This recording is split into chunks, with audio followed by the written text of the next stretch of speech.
Dando aquele sorrisinho maroto. Ri aí, Vinícius, você tá muito sério. Aquela risadinha que ele deu lá quando o Jones pregou e todos vão para o inferno.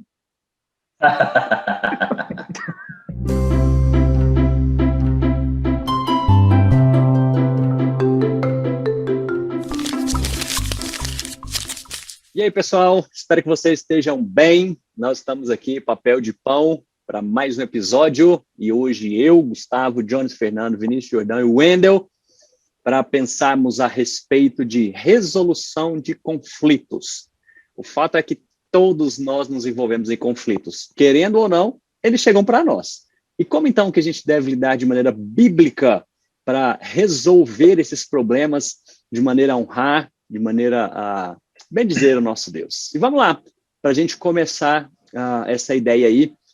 Quais são os passos para a gente resolver conflitos? Pode começar. Eu acho que o primeiro passo é você sempre atirar primeiro. Porque aí, se você matar o adversário, acaba o conflito. Acabou, né? É isso aí. Até mais, pessoal.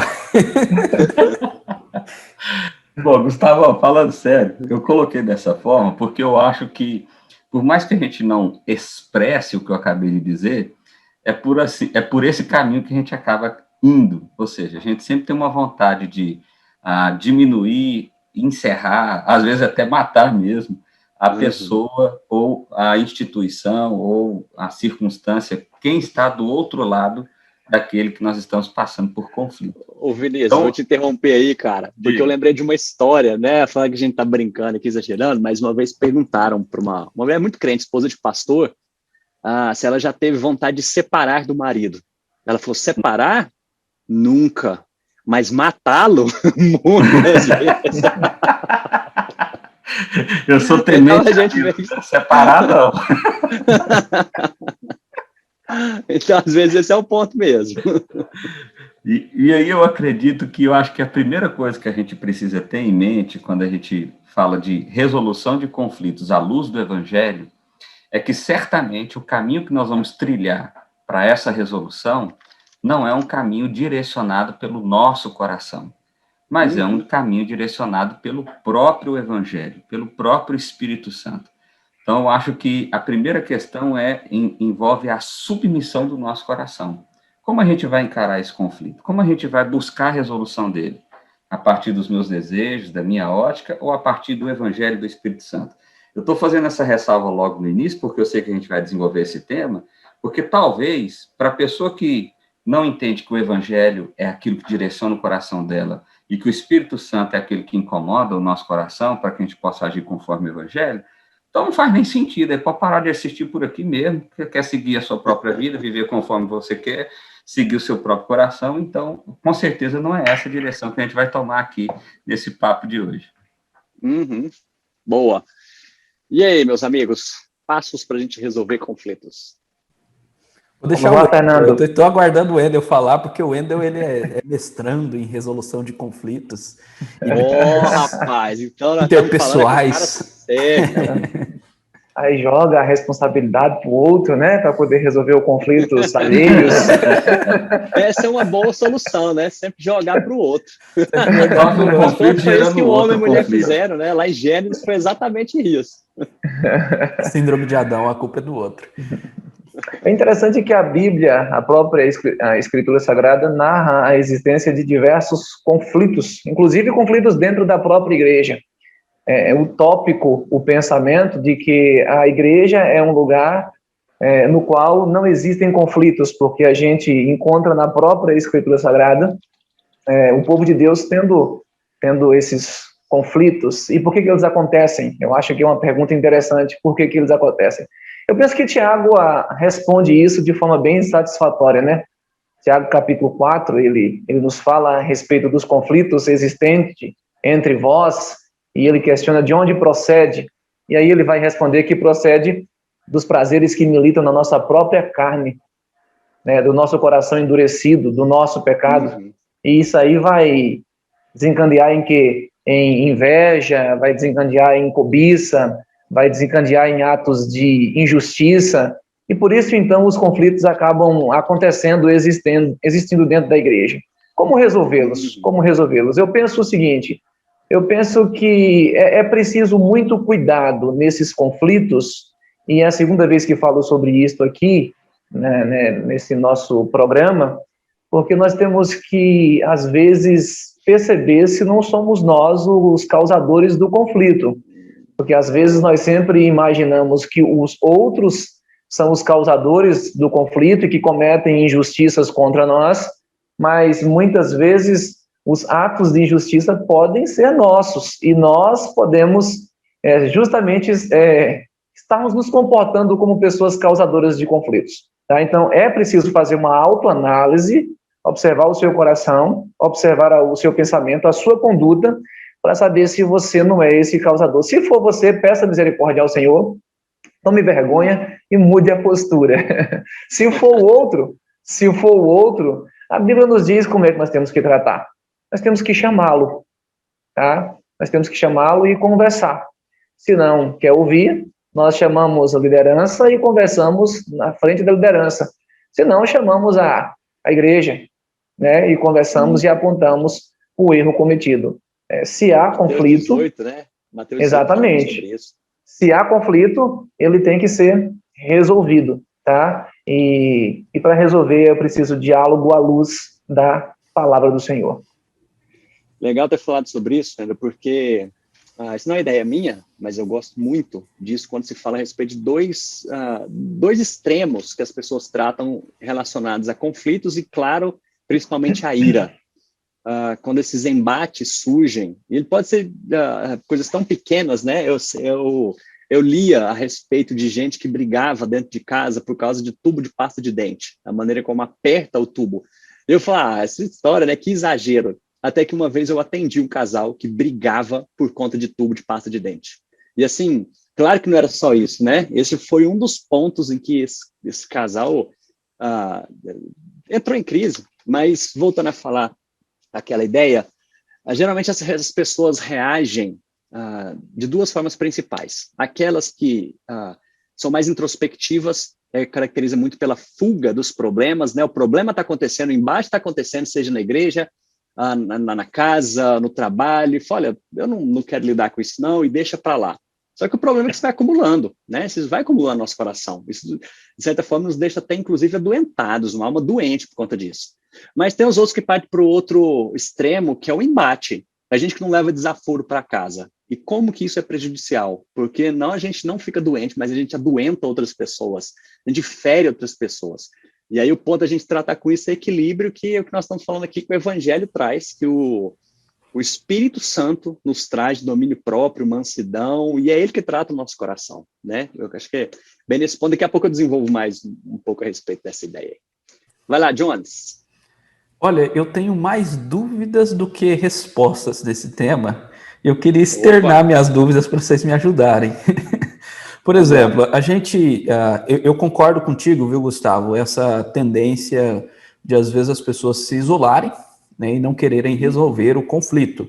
Agora, eu também vejo um outro problema muito sério, que é que hoje em dia as pessoas se ofendem com muita facilidade, né? Então, qualquer coisa é motivo de um conflito, né? E até que ponto a gente precisa dar tanta atenção para essas coisas para não gerar uma cadeia sem fim de vitimização, de autopiedade, de coisas tão supérfluas. Por exemplo, eu estou brigado, estou chateado porque o fulano não me cumprimentou no culto, né, na porta.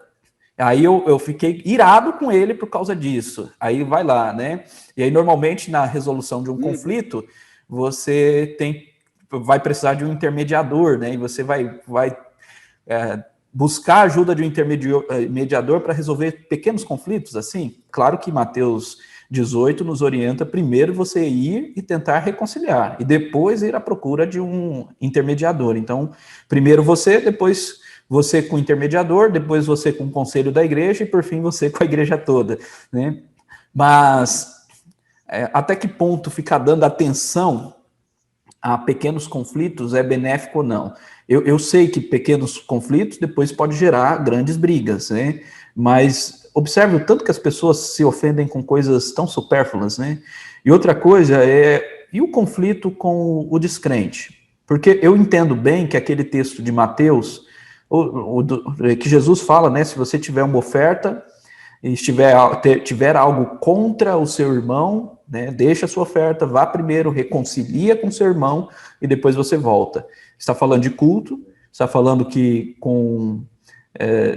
sem estar reconciliado com o irmão, você não cultua a Deus da maneira adequada, mas está falando de irmãos, não está falando de descrentes. E quando o conflito é com um incrédulo, com um descrente, eu tenho que fazer a mesma coisa?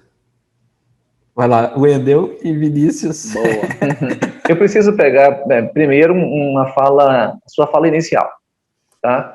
Quando você disse a respeito das pessoas se ofenderem com muita facilidade, eu concordo que as pessoas hoje, elas se ofendem com muita facilidade e parece, eu sei que é um pouco polêmico talvez falar assim, mas parece que a nossa geração ela é treinada para se ofender com facilidade. Algumas brincadeiras assim que eram tão comuns na época da escola, na nossa geração, na sua não, Jones, na nossa, na minha, na de Vinícius, brincadeiras que eram até comuns e a gente não via como maldade, como tipo essa brincadeira agora. Eu me ofendi, você vai ter que me pedir perdão. Já vamos começar a resolver o primeiro conflito aqui. Vamos começar a resolver. Então a gente via como coisas naturais e saudáveis. A gente não se ofendia com as brincadeiras. Hoje na escola qualquer brincadeirinha que uma criança faz com a outra já é bullying, já é isto, já é aquilo, tal. Eu sei que é um pouco polêmico falar sobre isso, porque alguém pode interpretar que eu sou a favor de brincadeiras de mau gosto, mas eu penso o seguinte, só é brincadeira quando os dois se divertem, né? Mas, enfim, hoje as pessoas estão treinadas a se ofender com tudo. Mas, mesmo assim, quando estamos tratando de questões relacionadas à igreja, se há, por coisas pequenas, alguém que está ofendido e aquilo gerou um conflito, ainda assim deve ser tratado, ainda assim deve chamar, se preciso for, o conselho, deve se chamar, se preciso for, a igreja. Por quê? Porque aquela pessoa que se ofende tão facilmente, ela notavelmente está apresentando um problema de comportamento cristão. E isto vai viabilizar para ela uma correção da sua postura, tá? De estar se importando e estar se ferindo com coisas tão pequenas, tá? Com coisas assim tão mínimas quanto estas que nós citamos aqui. Tá? Então, eu penso que mesmo sendo situações pequenas, elas devem ser resolvidas. Quanto à outra questão, essa questão que está vinculada ao descrente, o que fala a palavra do Senhor?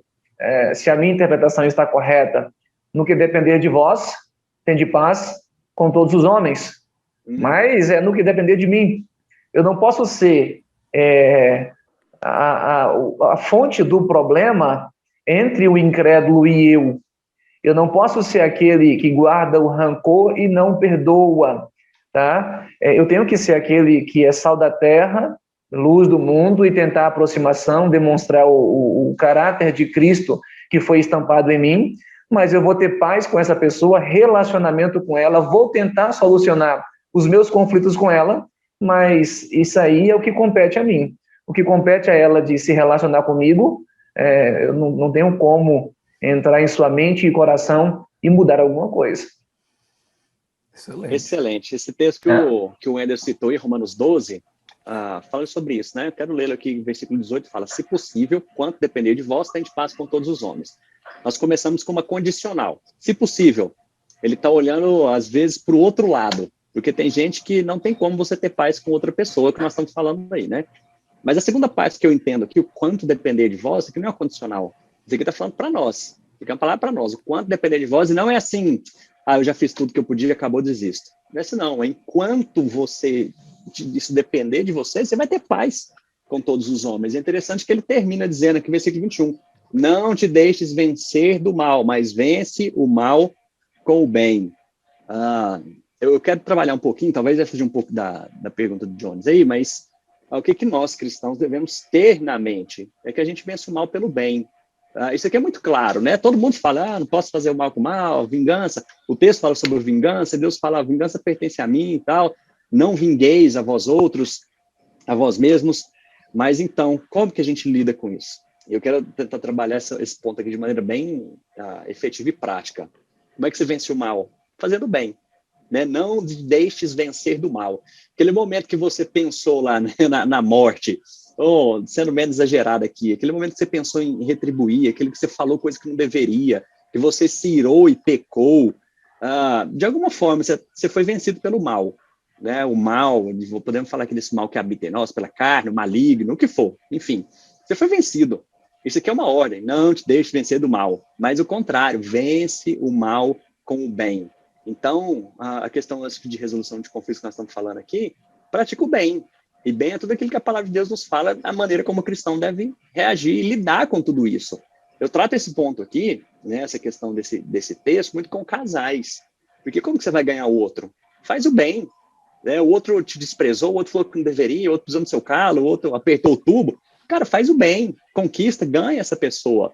E isso tem a ver com a nossa vida, cara, diária. Nossa vida diária.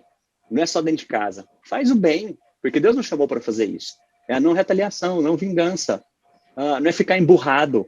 Não é essa história, não tá olhando para mim, né? Não vou nem comentar. Cara, faz o bem. Você é chamado a fazer isso. O cristão verdadeiro, ele faz isso. E aí eu acho que é um caminho bom para a gente poder pensar aqui em resolução de conflitos também. Uma das coisas que eu acho fantástico que você falou aí agora, Gustavo, é como o evangelho é o princípio norteador das minhas ações. Agora, qual é o problema que eu vejo? O problema é que, às vezes eu sinto isso como pastor, e eu acho que vocês devem sentir a mesma coisa.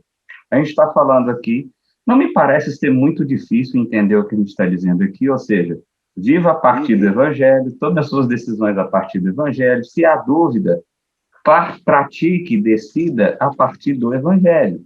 É isso. Agora, as pessoas parecem ouvir esse discurso e parecem ter esse discurso como algo muito bonito, como uma poesia muito bela, como uma canção muito jóia. Nossa, que palavra bacana, que coisa linda, que coisa leve, que coisa maravilhosa. Ah, menino, eu vou te matar, abre a boca de novo para você ver. E aí parece que logo em seguida a gente logo já reage assim, como eu acabei de fazer aqui. Como tem um videozinho que escapou aí na internet, né? De uma mulher que vai falar sobre paciência, você lembra desse negócio? Acho que todo mundo viu isso, tem que ter paciência, e o menino fazendo bagunça, tem que ter paciência. E no fim das contas ela sai correndo atrás do menino para tentar dar um couro no menino. Mas olha só, o que eu quero dizer aqui, e eu tenho lutado muito com isso, e aí já compartilhando um pouco do meu coração nesse sentido, né, de um conflito interno, vamos dizer assim. Eu acho que as pessoas precisam abrir o coração para a realidade do Evangelho. Deixar de ter a palavra de Deus numa esfera muito espiritualizada, onde ela é pouco aplicada na vida. Que é o que você falou aí, um casal está passando por uma briga, ele não me trata bem, ele não sei o quê. Não, a Bíblia diz, faz o bem, faz o bem, faz o bem, faz o bem. Que não concordo com isso não, pastor, eu vou enfiar a faca na cabeça dele. Então, é mais ou menos isso que as pessoas fazem. As pessoas tomam esse discurso como algo bonito, mas não aplica para a vida. Então, o que eu quero dizer é o conflito, ele é real. Ele vai existir. Ele existiu em Atos capítulo 6, ele existiu depois. Pedro brigou com outros apóstolos, não sei nem quantas vezes Pedro brigou. Paulo brigou com um monte de gente também. E assim vai acontecer. Conflitos vão existir. Faz parte da nossa vida. Eu acho que uma das coisas que o Wendel falou logo na primeira fala dele, que precisa ficar muito claro no nosso coração, é que nós vivemos num mundo conflituoso. Não é um mundo perfeito, não é um mundo hollywoodiano, não é um mundo... não, há conflitos dentro da igreja, fora da igreja, no ambiente de trabalho, no ambiente de casamento, no ambiente de pai e filho, no ambiente familiar, todos os ambientes há conflito. E o que nós estamos querendo desafiar seu coração nesse momento aqui é o seguinte: como você vai lidar com isso? À luz do seu coração ou à luz do Evangelho? E esse é um ponto importante, tá, Vinícius? Porque a gente vem falando, eu disse no início, você reiterou agora, que o conflito existe, mas que a gente não utilize desse argumento para sermos causadores de conflitos. De repente, assim, o conflito existiu, Paulo fez conflito, Pedro fez conflito, todo mundo teve conflito, a igreja estava... Então também posso fazer o meu aqui, que não tem nada. Não é assim. Não é desse jeito. Eu acho que um cara que pensa assim, o Ender nem tá vendo esse episódio aqui, não. É muito maldito o cara que pensa assim. A gente tem que voltar lá novamente, né, para Tiago. Acho que Tiago é um texto fantástico que fala sobre isso. E lá, quando a gente lê o capítulo 4, do verso 1 ao verso 10, a gente vai ouvir ele falando sobre conflito, e ele fala o tempo todo, olha, purifique as mãos, pecadores, limpe o coração, mude de entendimento e mude de atitude, se humilhe na presença do Senhor. Então, Tiago fala sobre isso o tempo todo, e são essas coisas que devem habitar o nosso coração. Legal. Eu quero falar, não sei se a gente já está na última fala. Tô cortando Tuti, né, Tuti? Manda ver, moço. Porque assim, vocês, o Vinícius é um pouquinho violento, né? Falou enfiar a faca na cabeça e não sei o quê.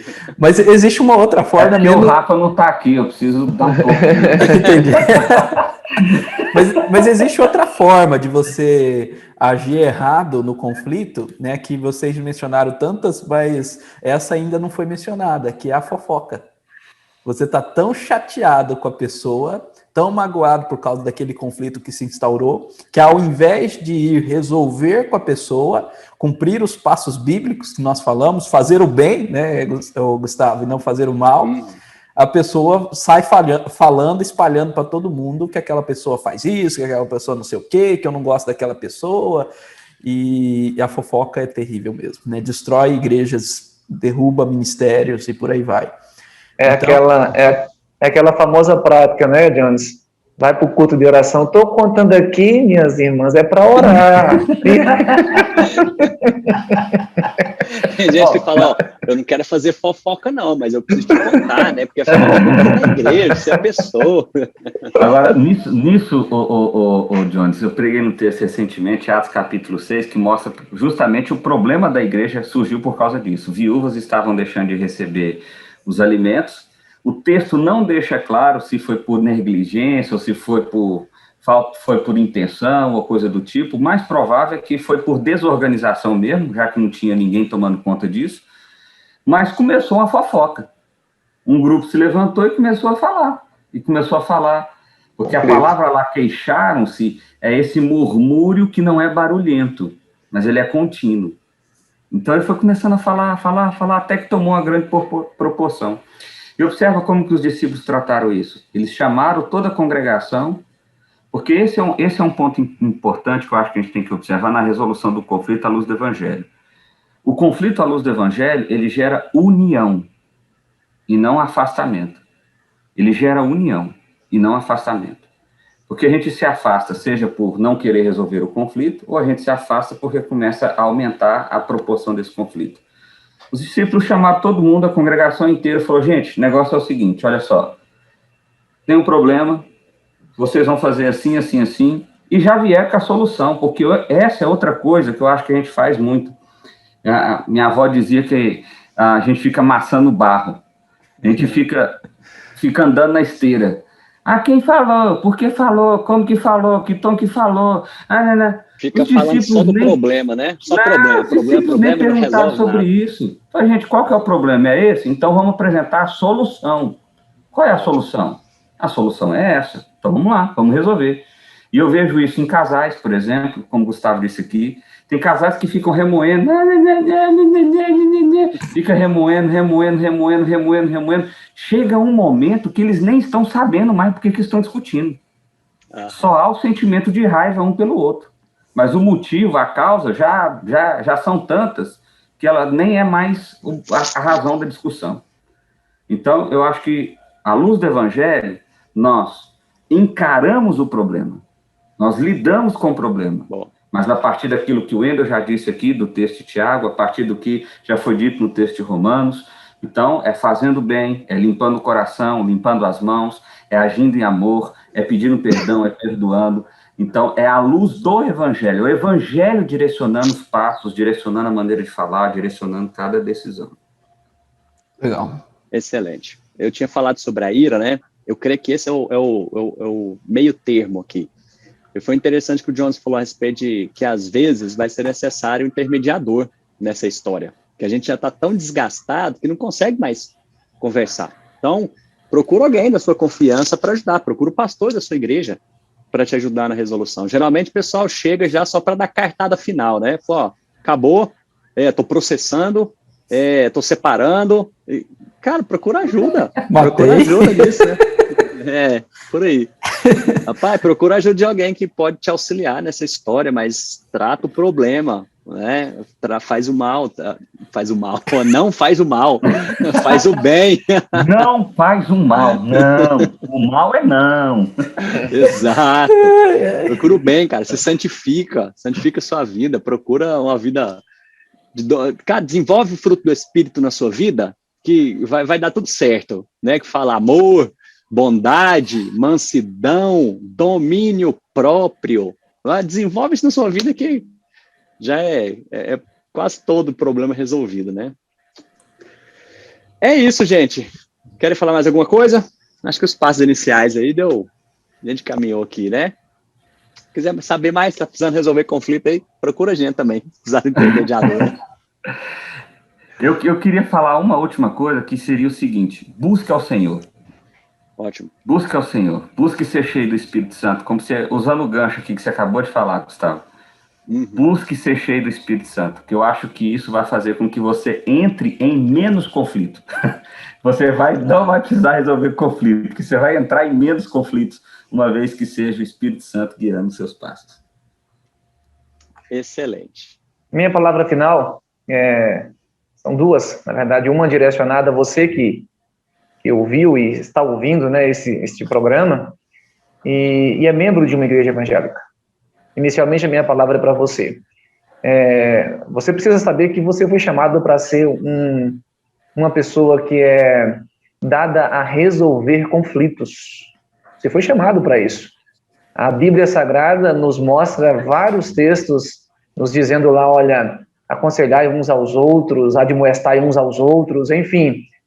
Não existe um grupo de pessoas específicas com um dom específico para ser um conselheiro ou para ser uma pessoa que resolve conflitos. Você, crente em Cristo Jesus, foi chamado para isso.